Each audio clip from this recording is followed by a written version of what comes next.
Começando agora mais um programa do Grana. Esse é o primeiro episódio aqui da temporada 2024 e a gente tem o prazer de trazer junto aqui com a gente a Ana Oliveira, a Lara Donola, que são parte do time agora, e como convidado a gente trouxe hoje o advogado Felipe Sena.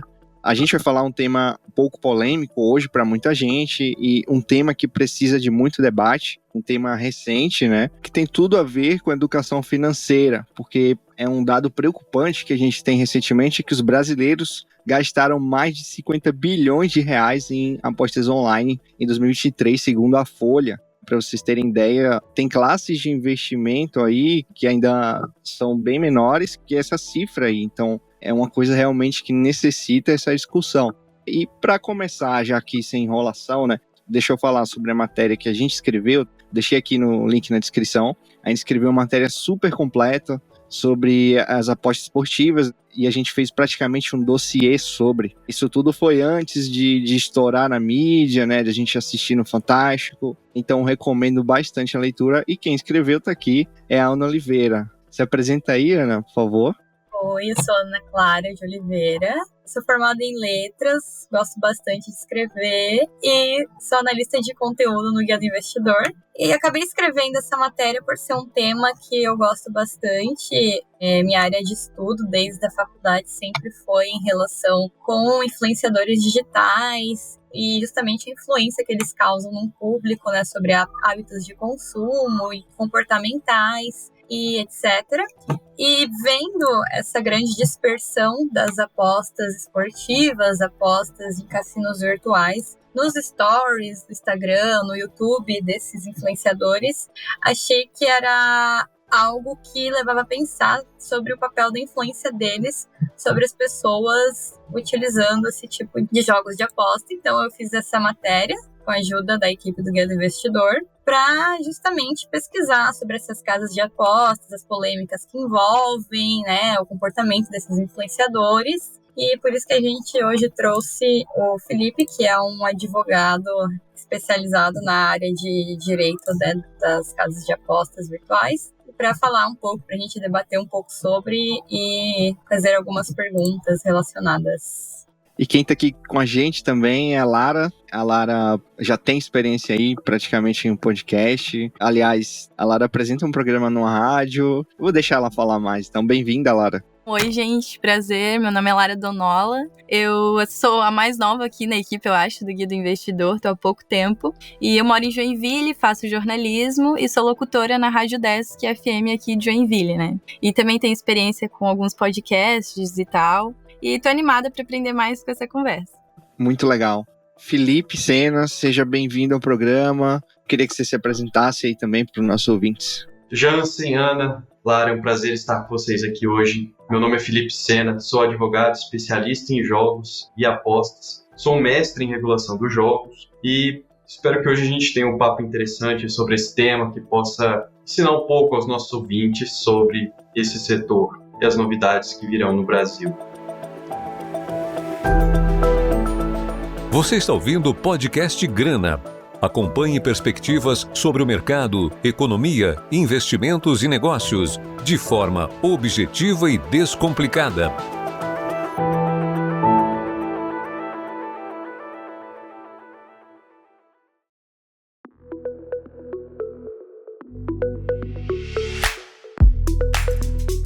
Bom, para começar aqui com as perguntas, vou mandar um aqui mais difícil para o Felipe. Vamos lá. Então, assim, o que a gente sabe hoje no Brasil? Que houve uma explosão de casas de apostas, né, recentemente, nos últimos anos, né? E a gente viu vários nomes surgirem no mercado aí, que também surgiu no Brasil bilionário, hoje é bilionário. A gente viu uma explosão também de anúncios, né, dessas casas em diversas mídias, né? E, assim, o que as pessoas sempre associam a casas de aposta, né, geralmente é a ilegalidade, né? Porque se compara com cassino, né, com jogos de azar. E eu queria entender, Felipe, se hoje no Brasil casas de apostas são permitidas e como era antes, caso já exista uma regulamentação em vigor. Então, Jansen, a gente tem que entender que desde 2018, com a publicação da Lei 13.756, no governo do Michel Temer, foi permitida a exploração de apostas esportivas no Brasil, chamadas apostas de cota fixa, porque o valor que você vai ganhar ao final, caso acerte o palpite, está ali pré-definido no momento da aposta. A operação dessas apostas foi legalizada em 2018, mas ficou pendente uma regulamentação por parte do Ministério da época, o Ministério da Economia, em relação ao tema. Então a gente acabou ficando em um mercado cinzento no Brasil, porque a atividade já estava legalizada,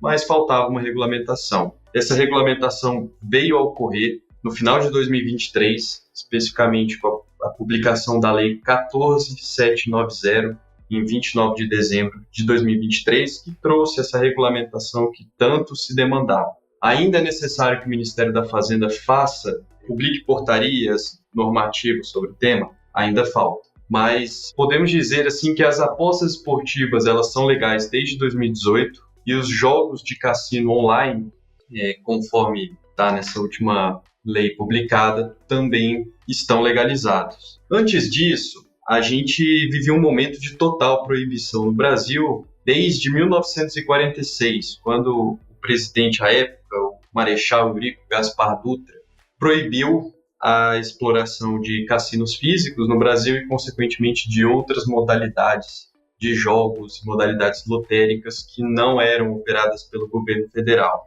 Nessa proibição, os cassinos presenciais fecharam do dia para a noite, o jogo do bicho foi proibido, e assim, qualquer outra modalidade ali de jogos ou de apostas praticamente foram proibidas. E a lei tipifica a exploração dessas modalidades, desses jogos, como uma contravenção penal, né? Que o pessoal chama de um crime de menor potencial ofensivo. E se a gente observar a lei, inclusive fazer apostas era proibido, embora a atividade fosse muito difundida no Brasil, né? Tanto o jogo do bicho quanto os cassinos presenciais, que traziam inclusive atrações internacionais, como a própria Marilyn Monroe, à época. Então, até 2018 a gente tinha uma proibição quase que total, com alguns episódios muito breves de legalização de bingos, depois proibição, de caça-níqueis, depois proibição, mas em geral todas eram proibidas até 2018. 2018 permitiram a exploração de apostas de cota fixa, as apostas esportivas, e agora ao final de 2023 permitiram a exploração dos cassinos online. Em relação, né, a isso, o que implica judicialmente, talvez, ter essa permissão, né, do cassino online, das apostas esportivas, e o jogo do bicho, bingo e outros jogos assim, né, que não são do âmbito online, continuarem sendo proibidos? Lara, essa proibição dos jogos, dizem, os livros de história dizem que foi uma proibição muito atrelada à moral e aos bons costumes. À época, o presidente Eurico Gaspar Dutra sofreu uma pressão de camadas mais conservadoras para fazer essa proibição, mesmo ele sendo apoiado pelos operadores de cassino na eleição à época. Então, houve essa proibição, o que acaba sendo um pouco complicado, porque a gente sabe que existem muitas atividades que são proibidas, mas elas continuam sendo consumidas pela população. Quando você faz a proibição e o mercado paralelo cresce, você não tem, muitas vezes, né, critérios de segurança, de confiabilidade, honestidade, transparência, que são necessários em toda e qualquer atividade aí que envolva recursos financeiros. Existe também um debate no Congresso, atualmente, o substitutivo ao projeto de lei 442 de 1991. Esse projeto tem mais de 30 anos, que trata exatamente da legalização também dos cassinos presenciais, do jogo do bicho e do bingo. Existe uma expectativa de que o projeto de lei das apostas esportivas e dos cassinos online fosse tramitar em conjunto com esse outro projeto de lei que prevê a legalização dos cassinos presenciais, jogo do bicho e bingos, mas acabou que não houve. Eu particularmente acho que o Brasil acaba perdendo uma oportunidade de ter uma atividade que gera mais desenvolvimento econômico, cria mais empregos e também arrecada mais, embora isso seja um benefício dividido. Tem gente que gosta, tem gente que não gosta. E o mais interessante dos cassinos presenciais, do bingo, do jogo do bicho é que existe toda uma expectativa de políticas públicas para mandar esses negócios para locais onde não tem alternativa econômica. Como assim? O cassino, a ideia é instalar de 1 a 3 por estado. Você não vai instalar no centro da capital do estado, por exemplo, em São Paulo, você não vai instalar no centro de São Paulo. Você vai buscar áreas com baixa alternativa de desenvolvimento econômico que não conseguiriam abrir uma outra coisa no lugar, não teria uma outra alternativa, e você instala ali um resort, um complexo integrado de lazer que tem o cassino dentro. Então você pega, por exemplo, uma cidade no interior da Bahia, por exemplo, que não tem tanta alternativa, instala um resort lá, isso com investimento das empresas que buscariam autorização. Você aumenta o desenvolvimento econômico daquela área, você gera empregos para a população que está ali, você evita que turistas em busca de jogos presenciais se desloquem a outros países e mantenham os recursos em território nacional. Existe uma série de benefícios, mas é um debate ainda muito complicado porque existem muitas questões ideológicas em cima dessas atividades que já foram superadas. Se a gente pensar por dado, cientificamente, muitas dessas questões já foram superadas, mas o debate teológico que permeia esse setor ainda é um impeditivo para o desenvolvimento, principalmente dos jogos e das apostas em meio presencial.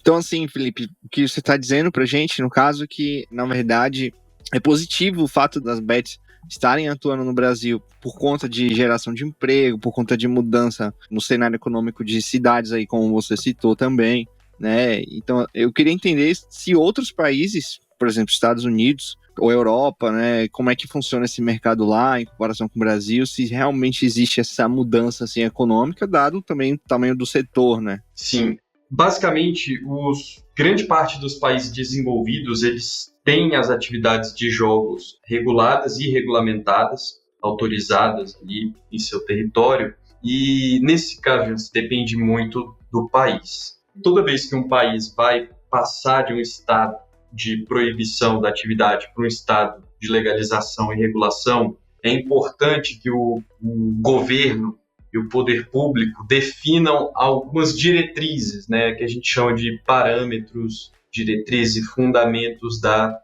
regulação. O que eu quero dizer com isso? O governo vai dizer para a população o seguinte: olha, eu estou legalizando essa atividade para esse fim. Os principais são proteção ao consumidor, que a atividade é legalizada exatamente para você ter esses critérios e parâmetros de honestidade, confiabilidade, segurança e transparência ao consumidor, e você consegue fiscalizar a atividade para que os eventuais efeitos colaterais negativos sejam minimizados para as pessoas que consomem aquela atividade. Por exemplo, na Coreia, é assim, o modelo regulatório da Coreia do Sul, obviamente, né, é especialmente desenhado para proteger o consumidor. Então, eles entendem que tem uma demanda por esse serviço, independentemente dele ser legalizado ou não. Então, eles legalizam para cumprir essa demanda da forma mais segura possível para o consumidor. Existe outro modelo, por exemplo, que é de busca aos interesses do Estado.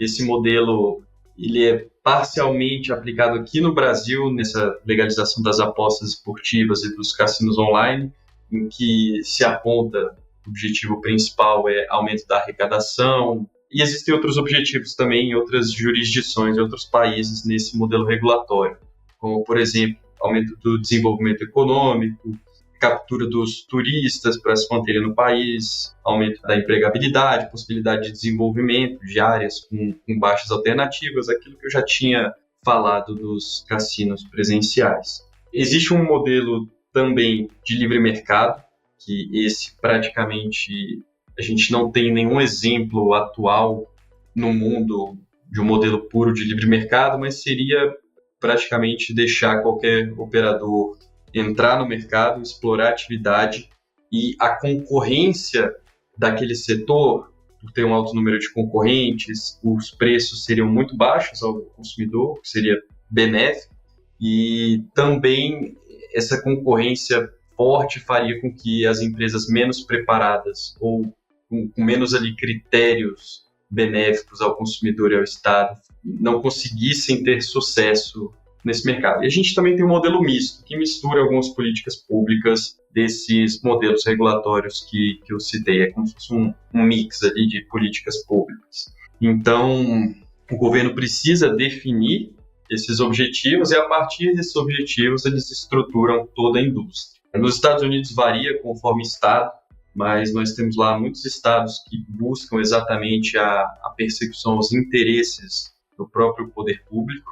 No Reino Unido, nós temos também um sistema muito complexo, um modelo regulatório misto, e acaba variando muito de país para país. Não existe um modelo ideal, não existe um modelo perfeito, a gente tem que entender as nuances e os detalhes da cultura e da vivência de cada país para definir aí qual seria a melhor estrutura para regular esse setor de jogos e apostas. Então, aqui no Brasil, não adianta a gente escolher um modelo, falar que ele é o ideal. A gente tem que entender a cultura brasileira, entender o consumidor brasileiro, entender as empresas que querem operar aqui e, a partir dessas premissas, desenhar uma estrutura para o setor de jogos de fortuna online e apostas esportivas que esteja de acordo com o que a gente espera no Brasil. Ficou um pouco complexo, mas espero que tenha dado para entender essa explicação.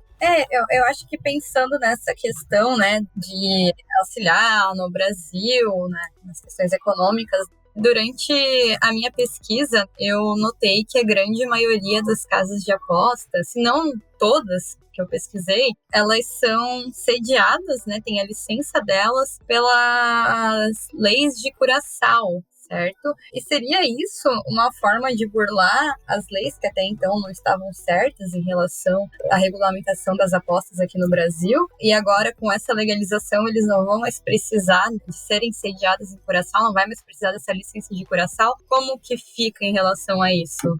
Bem, Ana, existe uma tendência de que praticamente todas as operadoras de apostas esportivas, de cassinos online que operam no Brasil desde 2018 ou um pouco antes, estão localizadas em paraísos fiscais, aqueles países que não compartilham informações de empresa ou bancárias no Brasil. Isso se dá muito porque a gente estava em um mercado cinzento.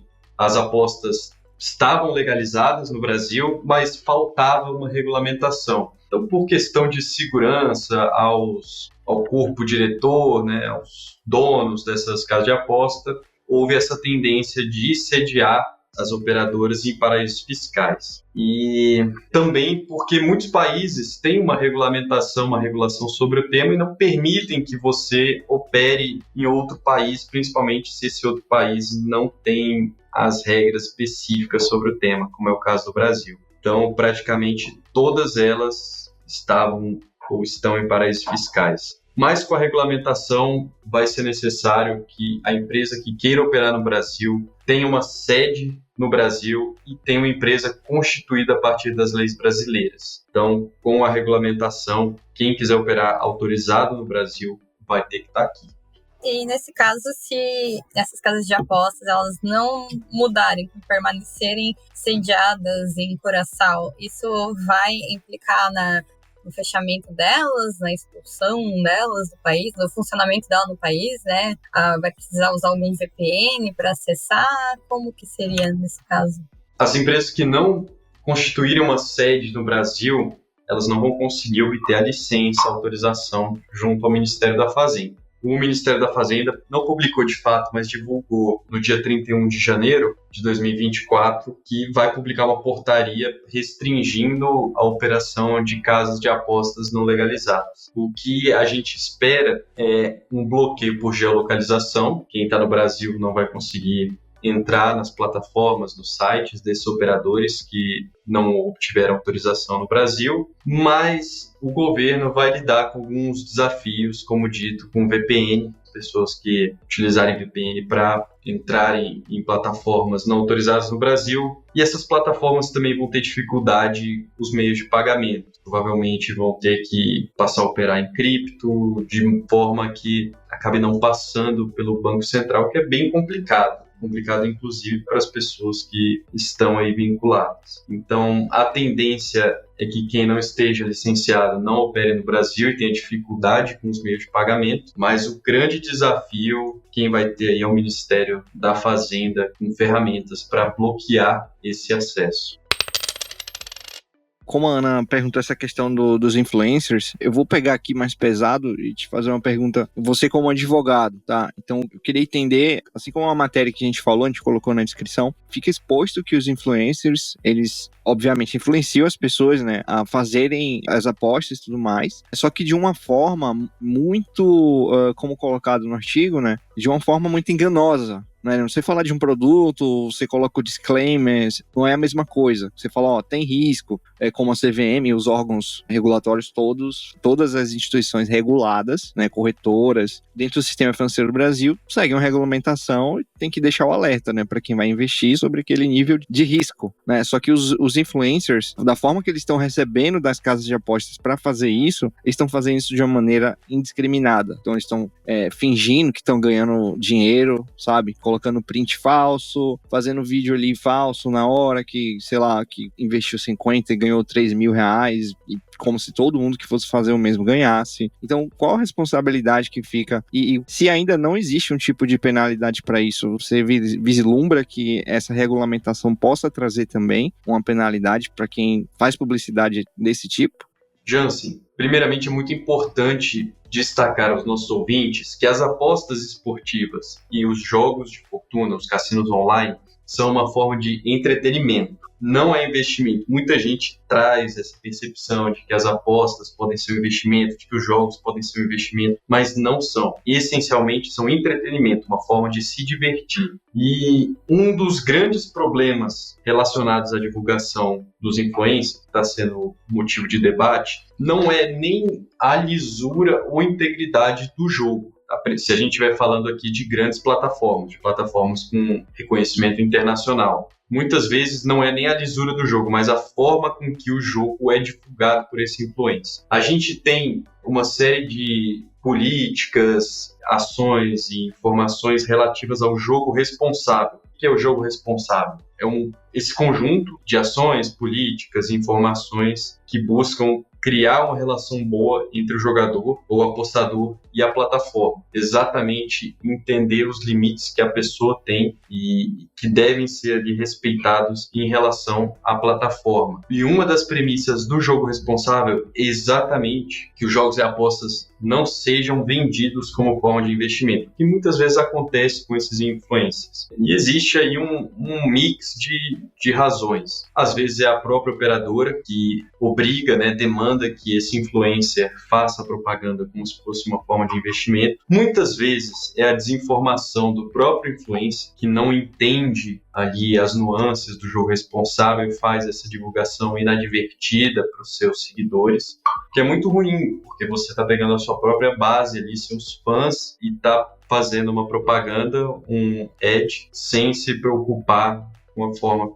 com que esses seguidores estão recebendo. E agora, após a regulamentação, para as operadoras, vai ser muito prejudicial realizar esse tipo de propaganda por meio de influencer vendendo as apostas e os jogos como uma forma de investimento. Isso pode gerar uma série de implicações administrativas, com multa, com até cassação e inabilitação da empresa para operar, questões civis também, eventualmente seguidores, pessoas demandarem judicialmente indenização por uma propaganda enganosa ou algo do tipo, e também penais, uma divulgação aí quase que ilícita dos jogos e das apostas. Então, após a regulamentação, a tendência é que isso se torne muito complicado e mais escasso, porque a fiscalização vai ser intensa em relação a isso. Mas a gente, de qualquer forma, vai ter que lidar com aquela operação ilícita, muitas vezes avulsa, né, como acontece muito com Fortune Tiger hoje em dia, que é um link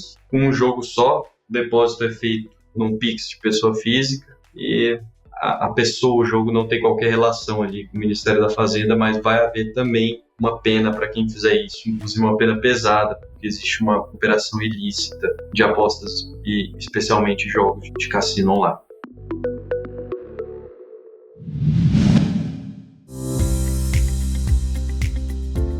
relação a isso, essa parte dos influencers, a gente vê que muitos falam sobre jogo responsável, né, nas suas redes sociais. Eles fazem a publi lá deles e sempre dizem, né, jogo responsável, joga com moderação, você tem que ser de maior, e questões relacionadas a isso, né. Porém, a gente vê também que muitas vezes quando eles publicam uma coisa no feed, uma foto, né, dessas bets no feed deles, eles fecham os comentários, né. Eu não sei se isso é um pedido da própria casa de aposta ou se eles mesmos fazem isso, né, por escolha própria, mas eles fecham os comentários dessas fotos justamente para não receberem críticas, porque justamente está atrelado a polêmicas, né? Teve a própria reportagem do Fantástico sobre a Blaze. E aí, quando eles fazem essas publis, eles nem deixam o espaço aberto para comentar, provavelmente, né, por conta de algumas reclamações, assim. E,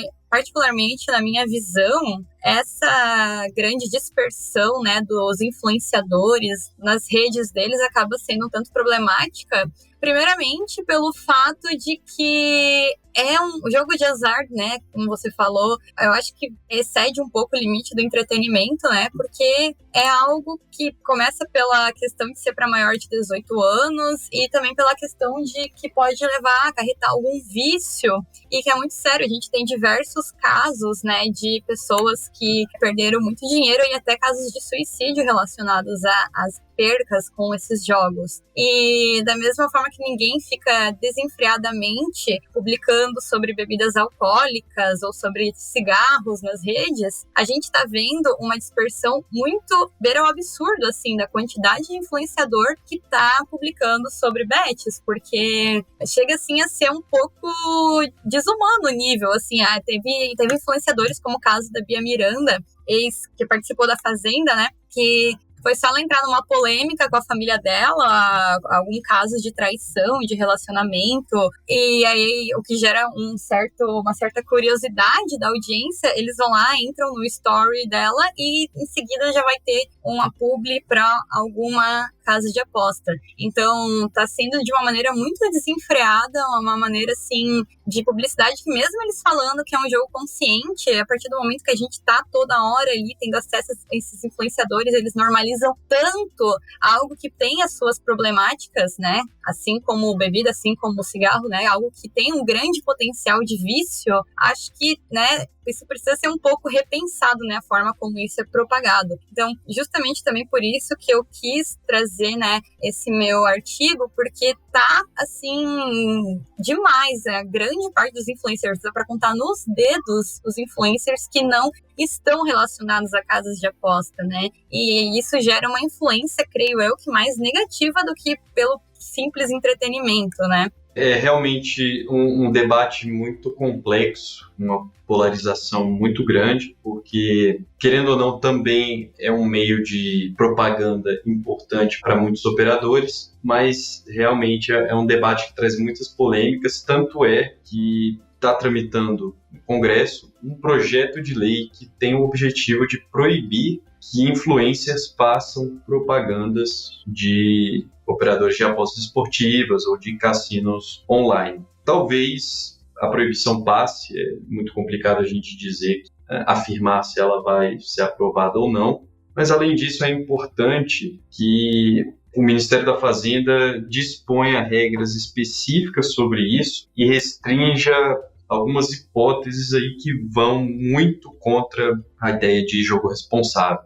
A gente sabe que existe uma gama imensa de influenciadores fazendo esse tipo de propaganda, mas você vê que existe uma tendência de alteração das propagandas nos últimos tempos. Comumente os influenciadores jogavam, falavam exatamente isso: olha, coloquei R$100, já ganhei aqui R$500, vou sacar, estou no lucro, paguei meu dia. Hoje em dia você vê muitos influencers que fazem a propaganda, mencionam o operador, mas não jogam no curso da propaganda, não mencionam eventuais ganhos, falam exatamente isso, você pode ganhar ou perder, e mencionam também que é uma atividade destinada a maiores de 18 anos. Existe uma tendência de melhora, de maior preocupação em relação ao jogo responsável, mas isso varia muito também de operador para operador, de influencer para influencer. A gente sempre preza por uma situação em que o jogo responsável seja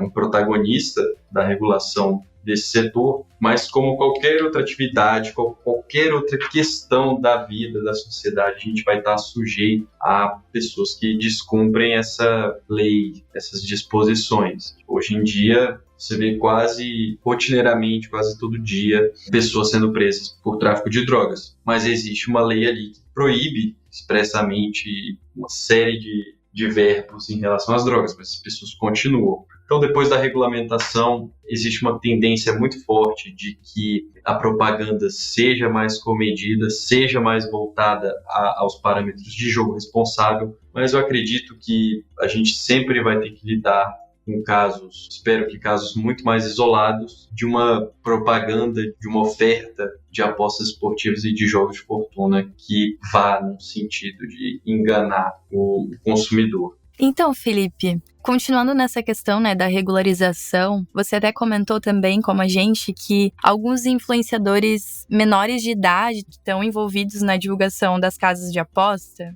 Para você, a falta da regularização desses jogos, você acha que implica no fato da justiça fechar os olhos em relação a isso? É uma situação bem complicada na atualidade. Se a gente pegar a conjuntura de 2023, a gente tem uma série de problemas, como eu disse no início, até o fato de apostar é considerado uma contravenção penal e, em tese, todo apostador no Brasil teria que arcar com uma multa de 2 a 20 mil reais, simplesmente pelo fato de estar apostando. Mas em relação ao tema da divulgação de operadores de apostas e de cassinos online por menores de idade, além de ter implicações jurídicas aí, expondo o menor de idade, principalmente se não for emancipado, a esse tipo de trabalho é muito complicado, pode gerar, tanto para os responsáveis desse menor de idade quanto para os contratantes, implicações do Estatuto da Criança e do Adolescente. E, além de tudo, a gente tem que destacar que isso é um problema de compliance gravíssimo, seja no Brasil, seja em outro país. É claro, podem existir jurisdições em que há essa possibilidade, mas a tendência é que isso seja uma falha de compliance da operadora que está contratando um menor de idade para fazer a publicidade. Então, é uma atitude muito pouco recomendada. Agora, o Poder Judiciário, a gente não consegue nem afirmar se há uma investigação ou não por parte dos órgãos responsáveis, da polícia, até no Poder Judiciário, porque esses processos normalmente tramitam em total segredo de justiça. Só as partes têm acesso a esse tipo de processo. Então, pode ser que haja algum tipo de investigação, pode ser que haja algum tipo de processo, mas isso é difícil da gente ter certeza porque existe esse sigilo. Então, eu não diria que o judiciário feche os olhos para essa situação, mas é uma questão que nós, a sociedade, não consegue ter uma certeza do que está acontecendo.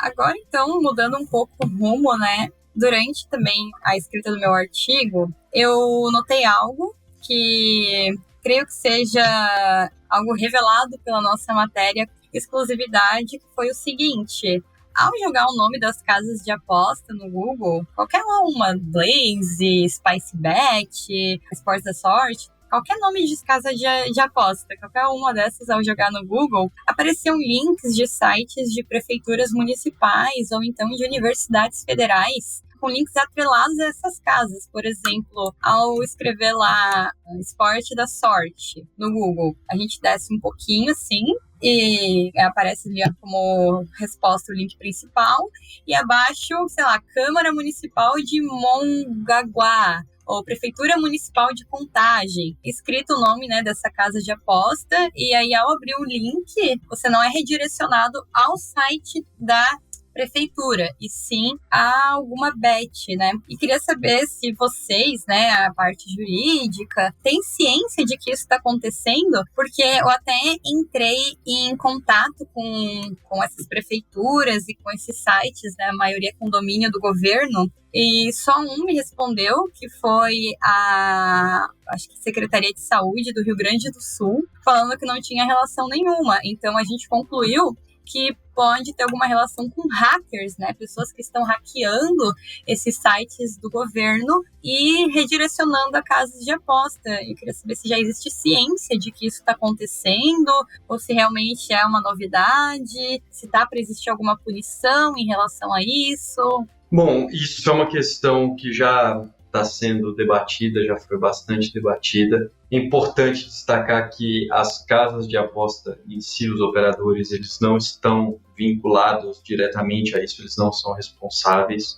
Isso é um problema que acontece com alguns afiliados. Como existem afiliados em outros setores, são aquelas pessoas que fazem um cadastro junto ao operador e têm algum recebimento, um RTP, um Return to Play, alguma coisa vinculada a essa afiliação. E alguns afiliados acabam se utilizando de brechas. Óbvio, isso não é o padrão. São casos específicos, muitas vezes isolados. Às vezes é a mesma pessoa que se utiliza de vários portais oficiais para fazer isso a partir de brechas na internet, na rede. Eu não diria especificamente que são hackers, mas é como se fosse um bug exploit, uma pessoa que vê uma falha, vê uma situação ali de vulnerabilidade do portal e se utiliza disso para divulgar o seu link de afiliação. Nesse sentido, é importante que o operador identifique eventuais afiliados que cometem esse tipo de violação e gerem e façam um bloqueio ou façam uma restrição em relação a esse afiliado na plataforma. Porque tudo que é feito em nome de operadores, tudo que é feito assim, em tese pela indústria, gera uma percepção negativa da sociedade. E é muito importante que os operadores tenham essa preocupação de gerar uma percepção positiva da sociedade, da população brasileira em relação à atividade, porque é um fator muito importante para se ter um sucesso na indústria. Então, nessas situações, muitas vezes não é interessante ao próprio operador que um afiliado, um terceiro, esteja fazendo isso, exatamente por gerar uma percepção negativa. Então, Felipe, se você puder falar um pouco também sobre a diferença de investimentos e casas de aposta, para ficar mais claro para quem está ouvindo e explicar isso. Então, esse é um tema complicado, viu? Porque hoje em dia a gente vê muito assessor de investimentos oferecendo mal produtos, tal como os influencers oferecem apostas como método de investimento. Então, é complicado, mas exatamente isso. A gente tem toda uma regulamentação, toda uma regulação por parte da CVM do mercado de valores imobiliários, de investimentos, e existe, assim, de fato, uma questão patrimonial, uma expectativa ali de rendimentos a depender do investimento. Existem proporções de riscos diferentes e há pessoas, um conjunto considerável de pessoas que entende que apostas esportivas seriam investimento. Mas eu, particularmente, sou de uma linha que defende que tanto as apostas esportivas quanto os cassinos online são uma forma de entretenimento. Não é o seu objetivo finalístico, ali apostando ou jogando. Por mais que na sua cabeça esteja a expectativa de se ganhar o dinheiro, é um serviço de diversão. Você está se divertindo ali com a expectativa, com a emoção, com a descarga de dopamina, mas não é uma atividade que necessariamente trará um retorno financeiro. Nem nos investimentos o retorno financeiro é garantido, mas existe ali um lastro. A aposta não tem lastro, é um serviço. Os investimentos, em grande maioria, têm um lastro. Então, existem perdas, mas você ainda mantém o investimento. Então, existe essa diferença. É importante que as pessoas entendam isso. Aposte para se divertir, jogue para se divertir. Não utilize esses serviços como uma forma de rentabilidade, de ganhar um dinheirinho a mais, porque 96% dos jogadores, em um período de um ano, jogadores e apostadores tendem a ficar com saldo negativo. Ou seja, você pode ganhar em curtos períodos, mas se pegar longos períodos de tempo, 96% dos jogadores ou dos apostadores terminam no vermelho. Então, levem como uma atividade para se divertir. Bom, e para encerrar o programa de hoje, eu queria deixar aqui a minha opinião, né, e também alertar sobre o que a gente está discutindo em relação a essa diferença, né, que existe gigante, né, entre apostas e investimentos, porque são duas classes diferentes, apesar das duas lidarem com o dinheiro. Apostas não são investimentos, tá? É impossível considerar que são a mesma classe, porque não são. Como o Felipe falou, entretenimento, aposta é você jogar dinheiro pro alto, girar a roleta e ver onde que vai parar, mas tem a coisa, né? Tá programado praticamente para a maioria das vezes a casa ganhar. Então, isso é certo, né? Isso é amplamente divulgado e difundido, né? Senão não haveria tantas empresas operando em estruturas ilegais e o mercado sendo regulamentado. Inclusive, né, na matéria do The Economist, uma das revistas mais especializadas e mais respeitadas aí do mundo, né, sobre economia. Eu vou deixar até o link para quem tiver interesse em ler, tá em inglês, mas dá para traduzir. Eles, lá em setembro de 2023, eles falaram sobre a intenção justamente do governo de regulamentar, que na época ainda se estava discutindo na regulamentação, e ele compara a época, né, que em 1946, né, ele fala sobre os cassinos, né, que eram permitidos, né, no Brasil, e que, na sequência, o presidente Eurico Dutra proibiu. Ele fechou os cassinos, ele fechou os bingos, e só depois de tanto tempo é que o Brasil, depois praticamente de 80 anos, né, o Brasil voltou aí a discutir sobre voltar a permitir, né, jogos de azar. Então é isso que o The Economist fala, né? E o que o The Economist aponta, que você também se quiser deixar a sua opinião aí para fechar, Felipe, aqui, praticamente essa foi uma medida arrecadatória, né? Porque como o governo estava, na verdade ainda está, né, com déficit constante, então ele apontou que regulamentar as apostas online traria uma arrecadação grande, né, para o governo. Então, o próprio The Economist fala que provável que essa fosse uma medida meramente arrecadatória, né, para regulamentar as casas de apostas, né, apesar de realmente existir um movimento no mundo, né, existir certos países que permitem, outros não, mas que o The Economist fala em relação ao Brasil é isso, né. Então, eu recomendo a leitura, eu deixo também aqui o meu alerta em relação a isso. E obrigado a todos vocês pela participação. Se quiser deixar também alguma opinião, alguma recomendação final aí para os nossos ouvintes. Eu concordo, né? Estou de acordo com tudo que você falou. E também acho que é bom tomar muito cuidado com quem a gente segue nas redes sociais e sempre pesquisar. Se alguém está indicando uma casa de aposta, olhar o Reclame Aqui, olhar os comentários no Instagram, procurar por relatos. Que muitas vezes o influenciador ele não está fazendo aquilo que ele pratica, né? E quando um influenciador ele aceita qualquer publi, não tem uma certa constância naquilo que ele divulga, é bom a gente desconfiar, né? Então acho que fica esse aviso em relação a essa parte da cultura digital. Então é isso, pessoal. Excelente recomendação da Ana. É sempre importante buscar referências da plataforma que você pretende apostar, buscar outras informações, priorize plataformas com maior renome que operam em outros países em que há a regulamentação. E é sempre importante lembrar que a aposta, o jogo, são diversão.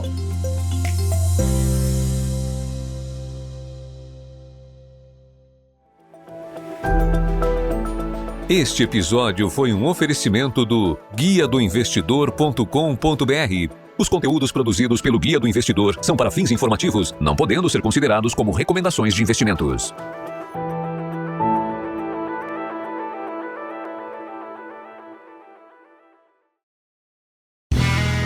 Este podcast foi editado por Play Áudios.